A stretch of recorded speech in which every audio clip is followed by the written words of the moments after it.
अपने हक, सम्मान और पुनर्बहाली की मांग को लेकर बर्खास्त किए गए 251 अनुसेवकों का सब्र अब जवाब देने लगा है। पलामू से पैदल यात्रा कर अनुसेवक रांची आ रहे हैं। रांची में मुख्यमंत्री आवास पहुंचकर मुख्यमंत्री हेमंत सोरेन को ज्ञापन सौंपा जाएगा और शांतिपूर्ण धरना प्रदर्शन करेंगे। अभी तक अनुसेवक कई किलोमीटर की पैदल यात्रा कर चुके हैं। इसके बावजूद उनके चेहरे पर कोई सिकन नहीं है, बल्कि अपने अधिकारों के लिए संघर्ष का जज्बा साफ उनके चेहरे पर नजर आ रहा है। अनुसेवकों का कहना है कि वह वर्षों तक ईमानदारी और निष्ठा के साथ अपनी सेवा देते रहे, लेकिन बिना किसी कारण उन्हें बर्खास्त कर दिया गया। तब से लगातार सरकार से न्याय की गुहार वो लगा रहे हैं, परंतु सरकार की ओर से अब तक कोई सकारात्मक पहल नहीं हो सकी है। अब देखना है इनकी पदयात्रा जब रांची पहुंचती है तो क्या कुछ पहल की जाती है। हमारे साथ एक अनुसेवक सुधाकर जी फोन लाइन पर जुड़ गए हैं, उनसे अधिक जानकारी लेंगे।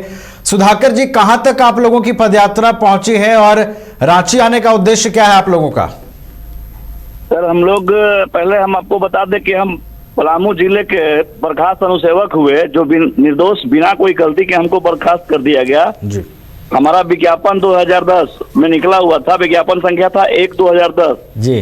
जिसके बाद 17 में एग्जामिनेशन हुआ, 18 में हम लोग सब सेलेक्ट हुए और तो नियुक्त कर लिए गए। उसके बाद 25 तक, फरवरी 25 तक हम लोग काम किए सर, और उसके बाद 1 मार्च से हम लोग को बर्खास्त कर दिया गया। इस बर्खास्तगी को लेकर हम लोग पद यात्रा निकाले हुए हैं, जो डाल्टनगंज पलामू समाहरणालय से चलकर आ रही है। अभी हम लोग चान्हो पार कर चुके हैं, हम मांडर में पहुंचने वाले हैं सर जी।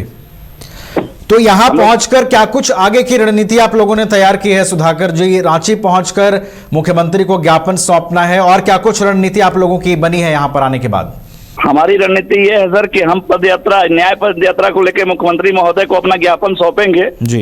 यदि हमारा समायोजन नहीं किया जाता है, यदि हमारी मांग को माननीय मुख्यमंत्री महोदय के द्वारा नहीं माना जाता है, तो हम लोग धरना के माध्यम से उन्हें अपनी मांग को मानेंगे, और उसके बाद भी अगर नहीं सुना गया तो हम उनसे इच्छा मृत्यु की मांग करेंगे। क्योंकि अब जब हम अपने बाल बच्चे को खिला पिला ही नहीं सकते हैं, पाल पोस ही नहीं सकते हैं, तो हम जी के करेंगे क्या? हम उनसे इच्छा मृत्यु मांगेंगे। हम बेरोजगार हो गए, हम उम्र के ऐसी पड़ाव में है कि हमको कोई काम देने वाला नहीं है। हमारे सभी साथी, कोई 45 वर्ष का है, कोई 50 वर्ष का है, कोई 55 वर्ष का है। 8 साल, 10 साल, 15 साल सरकार के यहाँ हम लोगों ने सेवा दिया। अब उम्र के इस पड़ाव में हम लोग कहाँ जाएं? कैसे हम अपना बाल बच्चों का शिक्षा दीक्षा कैसे देंगे?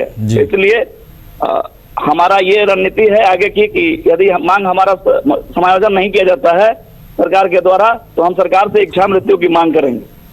चलिए, तो निश्चित रूप से ये एक गंभीर मसला है। इस तरीके से अनुसेवकों को बर्खास्त किए जाना कई गंभीर सवाल अपने आप में खड़े करता है, और अब देखना होगा कि अनुसेवकों का ये जो पदयात्रा है ये कितना प्रभाव डालता है सरकार पर, और क्या सकारात्मक पहल इनकी मांगों पर होती है। इनकी जिस तरीके से बर्खास्तगी की गई है, क्या इनकी नियुक्ति को लेकर सरकार कोई ठोस पहल करती है? इन तमाम चीज़ों का इंतजार रहेगा। बहुत बहुत आपका शुक्रिया सुधाकर जी, हमारे साथ जुड़ने के लिए, तमाम जानकारी हम तक पहुंचाने के लिए। घर रहने का मकान भर नहीं, ये खुशियों की तिजोरी है।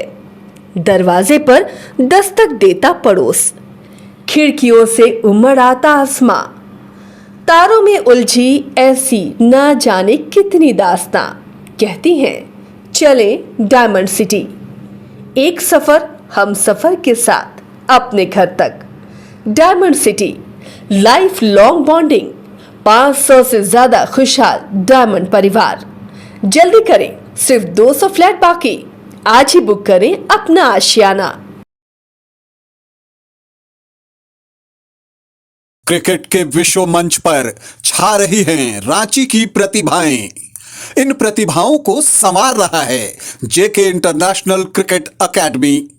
अनुभवी कोच की देखरेख, सुविधाओं से लैस जेके क्रिकेट एकेडमी अनुशासन और आत्मविश्वास का विश्वास भरा सफर।